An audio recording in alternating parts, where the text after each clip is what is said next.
Bö! Sähköretkeilyautosarja jatkuu nyt ja nyt tässä jaksossa sitten rakennetaan kattotelinettä. Suunnitellaan, rakennetaan ja testataan kattotelinettä.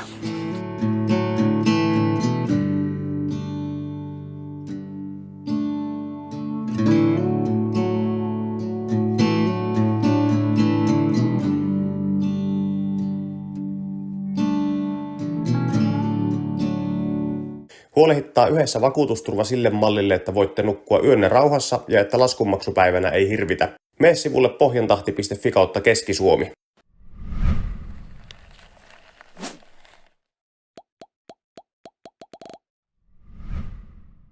No ensinnäkin voisi tietysti kysyä, että minkä takia mä nyt tein kattotelineen, kun valmiitakin saisi valmiiksi testattuna. Ja se on varmaan ihan validi kysymys. Ja no ehkä yksi syy on tietysti se, että sit saa semmoisen just kun haluaakin. No luulisin ainakin, että saa. Katsotaan tuleeko siitä nyt sit semmoinen kuin mä haluaisin.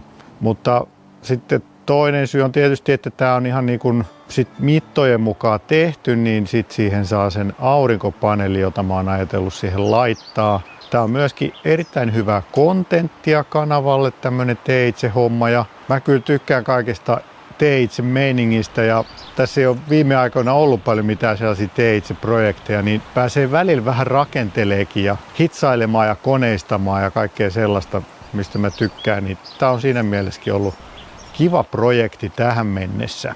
Ja sitten tarkoitus olisi saada siitä semmoinen myös hyvin äänetön ja mahdollisesti myös pieni kulutuksinen kattoteline, koska sähköautossa se kulutus on aina tärkeä juttu, niin saataisiin se kulutus pysymään myös aisoissa. No mihin mä nyt sitten edes tarvin sitä kattotelinettä, niin no se ensimmäinen syy on se, että tonne on tulossa sitten aurinkopaneelit tonne katolle. Tai yksi iso aurinkopaneeli. Mennään kattoon. No niin, tää kattotelineen kokohan on noin 1800 milliä kertaa 1250. Niin tänne mahtuu just yksi sellainen 400 wattinen aurinkopaneeli ja sitten reunaan jää vielä vähän tilaakin. Ja se on niinku sillai sopiva se mitoitus. Että mulla on tarkoitus se aurinkopaneelin lisäksi sitten laittaa tonne sivuun sellainen putkihässäkkä, jolla saa kameran sitten kiinni tonne auton taakse tai mahdollisesti eteen. Niin sit saa sellaisia hienoja autosta autoon kuvauksia tehtyä ton gimbaalin kanssa vähän turvallisemmin, kun se kamera on kiinnitetty kunnolla autoon kiinni. Ja sitten yksi syy tietenkin on se, että kyllähän nyt tällaisessa retkeilyautossa pitää olla kunnon kattoteline ja kyllähän se niinku tuo vähän sellaista työkalumaista ja asennetta tähän autoon ja vähän sellaista rouheutta, mitä nyt sitten ilman tätä kattotelinettä, nämä on kaikki niin samannäköisiä, niin saa vähän sellaisen persoonallisemman näköiseksi tämän myöskin. Sitten tähän tolle puolelle niin tarkoitus laittaa myös markiisi kiinni, niin silloin tämä toimii erittäin hyvänä kiinnityspisteenä sille markiisille. Ja myös sitten tähän sivuun voi laittaa jotain työvaloja, että saa niinku sellaista apuvaloa silloin kun ollaan leiriydytty, niin sitten tämä on hyvä siihenkin.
No sitten tästä rakenteesta, niin tähän koostuu nyt oikeastaan niin kuin tällaisista sivupelleistä ja sitten näistä väliputkista. Ja nyt nämä sivupellit on oikeastaan alumiinia eikä peltiä. Tämä on 4 millin alumiini, johon on kantattu tuommoinen jäykistävä kantti tohon. Ja sitten on tietysti myös vähän kaareva, koska tämä bussin katto on kaareva vähän joka suuntaan. Ja myöskin tämä leveys on eri täällä takana kuin tuolla edessä. Ja senpä takia näissä kiinnityksissä pitää sitten olla vähän säätövaraa. Ja tässä katossa on siis bussissa on 6 tällaista kiinnityspistettä ja nämä on sitten tehty tällaisilla niittimuttereilla. Tosta näkyy. Eli toi on se kiinnityspiste ja sieltä näkyy se ruuvi. Eli ne ei siis ole vedenpitävät, jos ei siellä ole tiivistettä välissä. Ja sen takia tuolla välissä nyt näkyykin tollanen kumimatto pala siellä välissä, joka sitten tiivistää ja myöskin estää sen, ettei tää hankaa maalia sitten puhki. Eli tässä on ensin tollanen teräslevy, joka on ruuvattu sillä yhdellä ruuvilla kiinni tuohon kattoon ja sen alla on toi kumimatto. Ja sitten tähän teräslevyyn on sitten kiinnitetty tällainen alumiinikulma ja siinä on sitten säätövaraa, että saa sitä leveyttä säädettyä.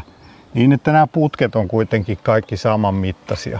Tosta ei nyt kannata välittää, kun nuo ruuvit on ihan ruosteessa, koska nämä on nyt testiruuveja, sitten ne on rosteriruuveja, ne varsinaiset, tai mutterit, joilla se tulee sitten kiinni.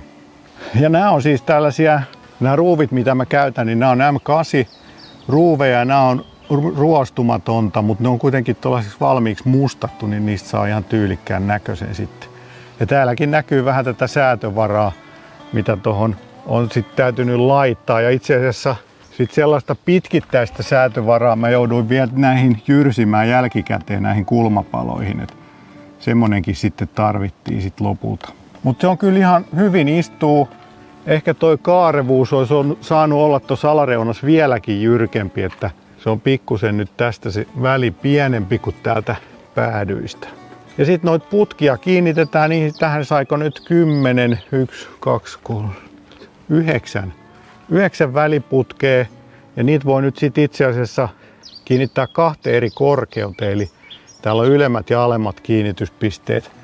Ja sitten voidaan tarvittaessa laittaa se tonne ylemmäs, jos vaikka olisi joku kattoteltta, niin sitten saa sen niin kuin tasaisemmaksi sen pohjan. Sitten toi etureuna on tuolta viistetty.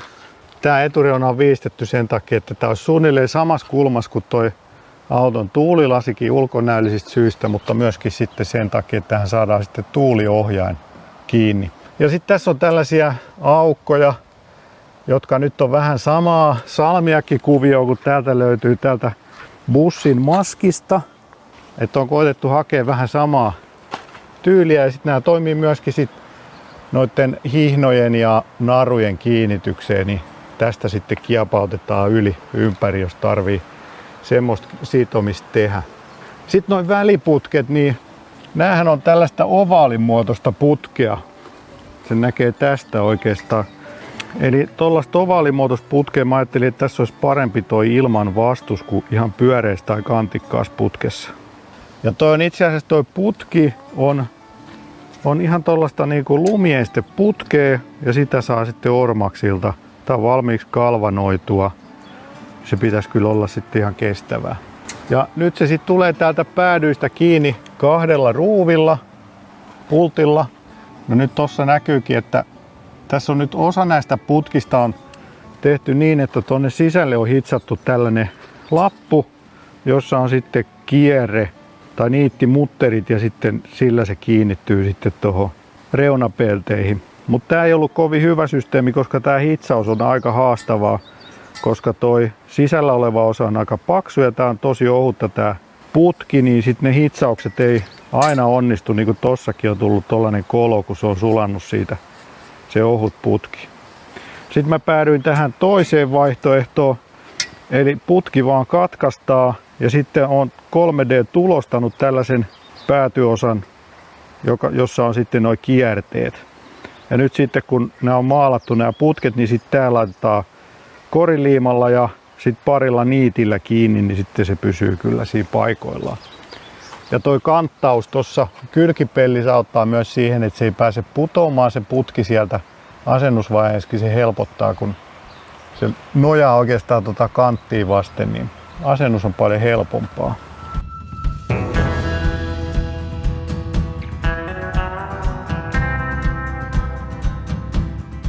Joo, ja mulla oli ajatuksena yhdessä vaiheessa, että mä tekisin näiden putkien tilalle, laittaisin sellaisen hunajakennon levyn, joka myös olisi niin kuin tosi jäykkä, ja sitten siinä olisi se ilmanvastus aika pieni. Eli nythän tämä putkin tähän taakse tulee sitten kaikenlaista pyörettä, ja nämä sitten humisee jonkun verran. Et mitä enemmän niitä putki on, niin sitä enemmän se humisee. Et jos laittaa harvempaa, niin se humina on vähäisempää.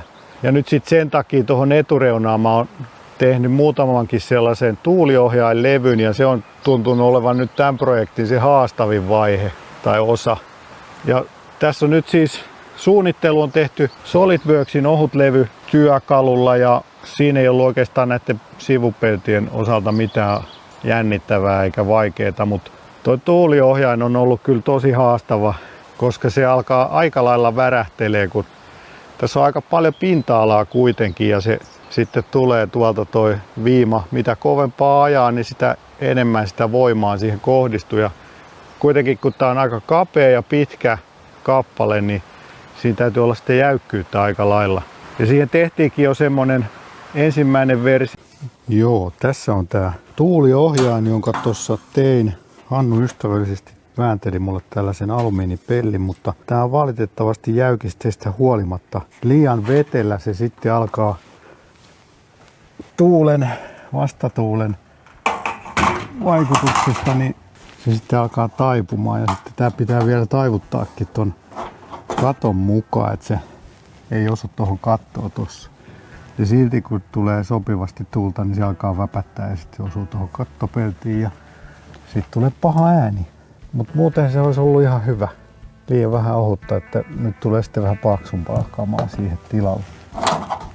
Tää on näistä päistä sitten kiinni tämmöisillä niittimuttereilla ja muttereilla. Että katsotaan sitten miten se 4 millinen alumiini toimii siinä kohti.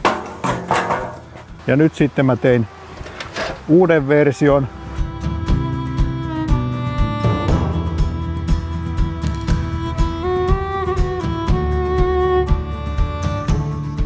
Joka on tehty tosta samasta 4 millin alumiinista. Ja sitten tuo alareuna on vielä tehty vähän kaarevaksi, että se sopii hyvin tuohon auton katon muotoon. Ja yläreunassa on sitten tollainen kanttaus. Ja sitten on tollaiset aika stydit noi kiinnityspisteet. Mutta tämäkin alkoi värähtelemään nyt, kun tuossa ajettiin, niin tää alkaa tää alareuna sitten täristämään ja sellainen matala taajuinen humina siitä sitten kuuluu. Mut joo, tämä siis alkaa tästä alareunasta taipumaan ja värähtelee. Ja tänne täytyy nyt sitten laittaa tähän alareunaan vielä yksi sellainen pystyjäykiste tonne alle, että se pysyisi aisoissa se värähtely. Mut nyt nuo osat alkaisi olemaan siinä mallissa valmiit, että mä irrotan ne nyt ja pistetään ne pakettiin ja sitten huomenna vielä ne pulverimaalattavaksi. Ja sitten varmaan jonkun viikon päästä ne saadaan sieltä valmiina takaisin ja päästään sitten kasaamaan se sitten lopullisesti kaikki oikeilla ruuveilla ja hyväksi maalattuna. Niin, kattotelinen testausta on myös suoritettu. Katsotaan muutama pätkä, mitä kaikkea tässä on tapahtunut. Ja mä testasin sitä niin kuin eri osissa, että ensin oli pelkästään nuo sivupellit paikallaan, sitten aloin lisäilee niitä putkia ja sitten lopulta laitoin tuon tuuliohjaimen siihen ja no, se on ollut kyllä aikamoinen. Tämä testausvaihe on ollut kyllä yllättävän työllä sitten. No, en olisi uskonut, että tämä tuuliohjain on nyt näin hankala juttu. Että niin kuin tästäkin näkyy, niin se on liian kapea ja pitkä, että se tarvii kyllä aika rajut jäykisteet siihen.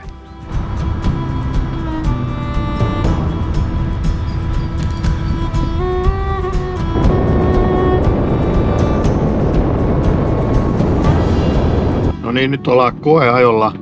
Kattoteline on nyt sinne kasattu 5 putkella ja nyt katsotaan, että kuinka paljon se alkaa nyt sit humisemaan, kun pikkusen tässä 70 jo kuuluu jotain.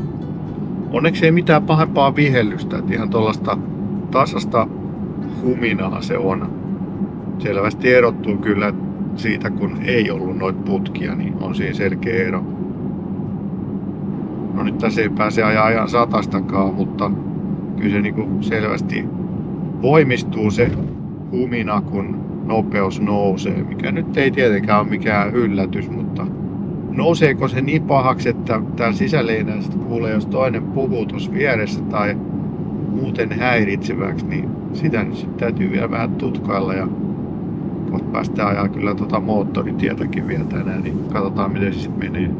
No niin, nyt mennään satasta ja kyllähän tuolta nyt alkoi aikamoinen vihellys kuuluu, tai nyt vihellys, mutta humina. Et jotain pitäisi keksiä nyt vielä siihen kepakoihin, ettei ne sitten ala ujeltaa.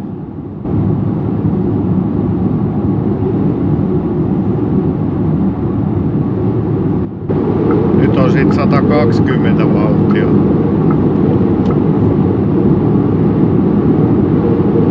Aika ärsyttävä vinkuminen. Yksi juttuhan tietysti mikä pitää testata, että miten se kestää kuormaa. Ja mä ajattelin, että kun täällä mökillä ollaan, niin käydään vähän kokeilemassa, että jos sinne pistäisi vaikka vähän puita kyytiin, niin miten se kestäisi muutaman semmoisen kunnon pölkyn sinne kyytiin. Niin sama tulee sitten haettua noita polttopuita tuolta metsästä pois.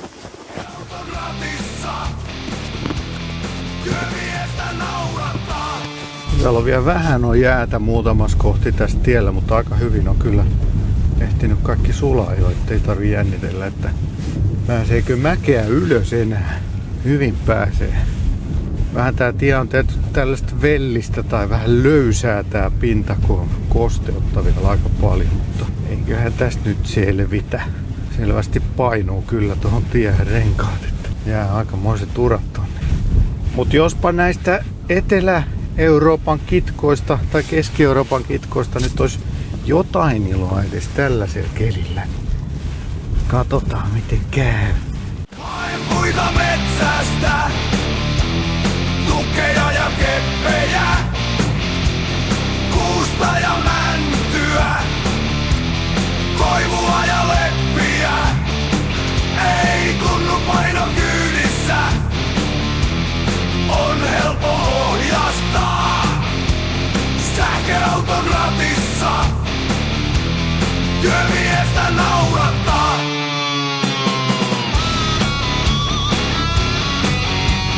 Sähköauto metsästä, ei kuulu mörinää. Sähköauto metsästä, vain joen lorinaa. Ei tunnu paino kyydissä, on helppo ohjastaa. Sähköauton ratissa, työmiestä naurattaa.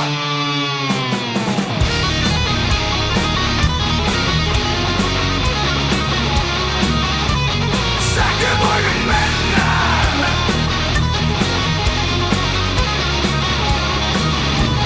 Sähkövoimin mennään.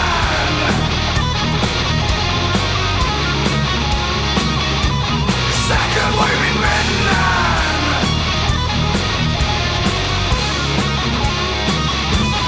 Sähkövoimin mennään metsän keskellä. Rokaten puutkin kaatuu. No niin, polttopuukuorma on saatu turvallisesti tänne mökin pihaan ja katot, eli nekin kesti ihan hyvin, putket on edelleen ihan suorassa, mutta roskaa tuli katolle kyllä aika paljon, että sellainen yhtenäinen levy kyllä tuossa varmaan auttaisi tuohon roskaantumiseen ja myös sitten jakaisi tuon kuorman tasaisemmin noiden putkien välille, niin sitten ei tulisi yhdelle putkelle sellaista pistemäistä kuormaa. Varsinkin kun tässä nostaa, niin sitten toi takaputki saa aika paljon painoa siihen päälle. Ehkä siihen voisi jotain kehittää.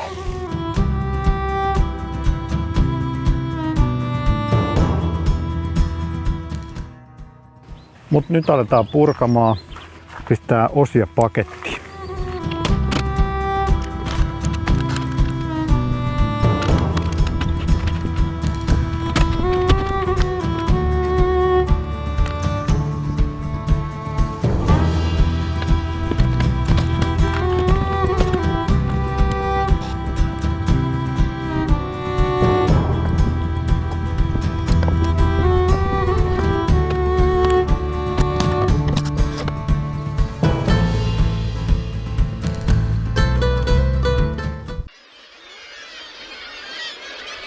Mutta tää oli nyt tällainen kattotelinepäivitys tässä kohtaa ja sitten varmaan jonkun viikon päästä saadaan se sieltä pulverimaalauksesta ja päästään sitten kasailemaan ja sitten nähdään, että miltä se sitten lopullisessa kuosissa näyttää. Mutta käydään kommentoimassa, olisiko hyviä vinkkejä vielä tuohon tuuliohjaimeen tai muutenkin hyviä vinkkejä, miten sitä saisi vielä paremmaksi. Ja käy tykkäämässä ja kommentoimassa ja jos et ole vielä tilannut kanavaa, niin käypä tilaamassa, koska lisää sähköretkeilyautovideoita on tulossa. Varmaan sitten seuraavissa jaksoissa niin katsotaan näitä sisusta hommia. Täällä on nimittäin nyt tullut nämä CNC-työstetyt vannerilevyt, jotka nyt on tässä ihan ensimmäistä kertaa saatu tänne sisälle suunnilleen oikeille paikoille. Ei ne vielä kiinni ole millään tavalla, mutta siitä se alkaa sitten hahmottua tää sisäpuolikin. Ja sitten myös sähköhommia tehdään jossain vaiheessa, eli katsotaan miten nämä sähköhommat voi tehdä tällaiseen retkeilyautoon. Ei muuta kuin palataan sitten seuraavalla videolla. Bye bye!